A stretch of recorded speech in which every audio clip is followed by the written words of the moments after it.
क्या टाली जा सकती है अकाल मृत्यु यदि कुंडली में भी हो अल्पायु योग या मारक योग या दशा चलती हो मारक की? जी, इस विषय में हम आपको बताना चाहते हैं कि यदि कुंडली के छठे भाव में चंद्रमा है जातक के जन्म के समय, तो ऐसा जातक बहुत मुश्किल से 6 महीने की आयु को प्राप्त करता है।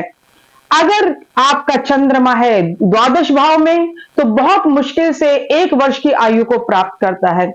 इसी तरह अगर किसी जातक की दूसरे भाव की और सप्तम भाव की दशा हो और साथ में अष्टम भाव का भी उसमें किसी तरह योग आ जाता है, तो ये मृत्यु को प्राप्त होने का समय आ जाता है।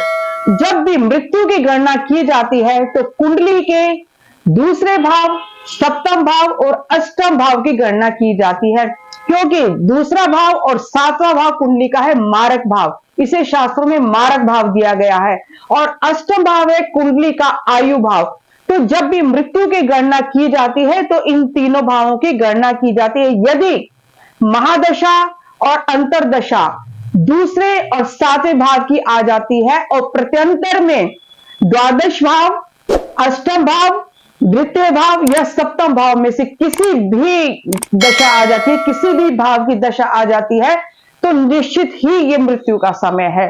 तो यदि कुंडली में किसी के भी चलती हो इन्हीं भावों में से किसी की दशा, तो अवश्य ही उस समय करना चाहिए इन ग्रहों से संबंधित उपाय। मृत्यु को टाला नहीं जा सकता, ये अटल सत्य है, परंतु उपाय करने से उस समय को थोड़ा और समय के लिए टाला जा सकता है।